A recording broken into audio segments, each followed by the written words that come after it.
भगवान आगे कहते हैं, ये मे मतमिदं नित्यम् अनुतिष्ठन्ति मानवाः श्रद्धावन्तो न सूयन्तः मुच्यन्ते तेऽपि कर्मभिः। बहुत सुंदर है। ये मे मतमिदं नित्यम अनुतिष्ठन्ति मानवाः। जो मनुष्य दोष दृष्टि बिना के और श्रद्धालु होके मेरा मत को सदा ही अनुसरण करते हैं, वो ही सर्व कर्म से छूट जाते हैं। ये मे मतमिदं नित्यम मानवः अनुतिष्ठन्ति। जो मनुष्य, यहाँ कहा गया है, छोटा हो, बड़ा हो, बालक हो, वृद्ध हो, ज्ञानी हो, अज्ञानी हो, पुरुष हो, स्त्री हो, कोई भी, जो ही भगवान के जो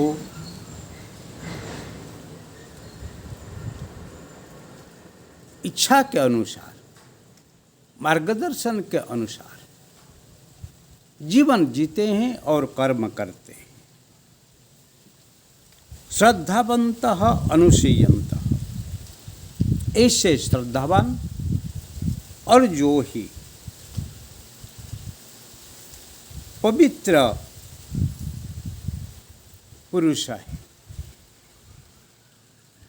जो ही भगवान को अनुसरण करते हैं, जो उनका शरण में जाते हैं,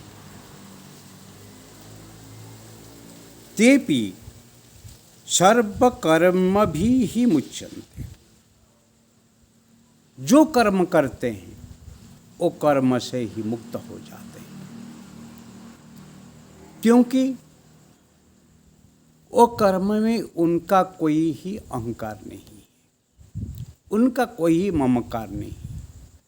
जैसे कोई ही व्यक्ति एक कंपनी के लिए काम करता है,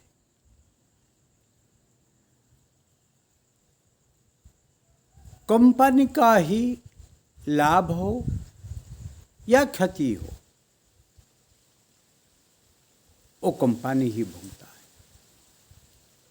परंतु जो कर्मचारी कंपनी के लिए काम करता है, वो सिर्फ काम करता है, वो कर्म फल में वो बंधा ही नहीं जाता है, क्योंकि वो कंपनी के लिए ही काम करता है, कंपनी का मार्गदर्शन के अनुसार वो काम करता है, इसीलिए वो निमित्त मात्र हो के काम करता है। इसीलिए भगवान यहाँ कहते हैं, ये मानवाः मे मतमिदं नित्यम अनुष्ठितम्।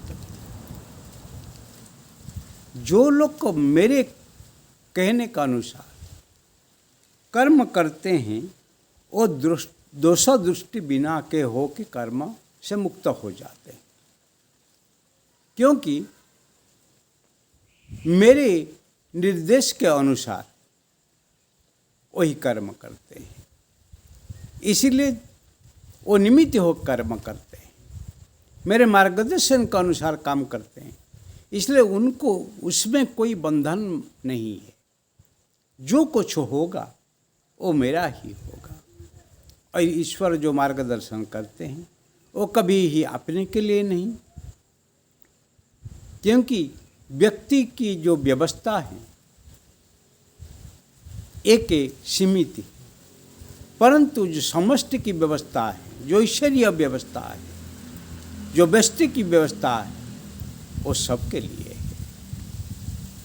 इसीलिए जो सबके लिए है उसमें बंधन नहीं। जैसे एक गिलास पानी में एक चम्मच नमक डाल दो, फिर वो जब मिल जाते हैं पानी में वो खारा हो जाते हैं, परंतु एक बृहत जल भंडार में एक चम्मच नमक डाल दो, फिर आप देखेंगे वो पानी में कोई फर्क नहीं पड़ेगा। नमक तो पिघल जाएगा, पर नमक की जो नमकीन भाव है वही इतनी ही मात्रा में उसमें मिल जाएंगे, उसमें पानी में कोई स्वाद में कोई फर्क नहीं पड़ेगा। ऐसे ही ईश्वरीय भाव को अनुसरण करके जो कर्म करते हैं वो कभी ही बंधन में नहीं रहते हैं। इसलिए ईश्वरीय भाव को जीवन में आदर्श रूप में रखते ही कर्म करो, फिर अपने जो कर्म बंधन से छूट जाओ। वही ही जीवन का आदर्श है।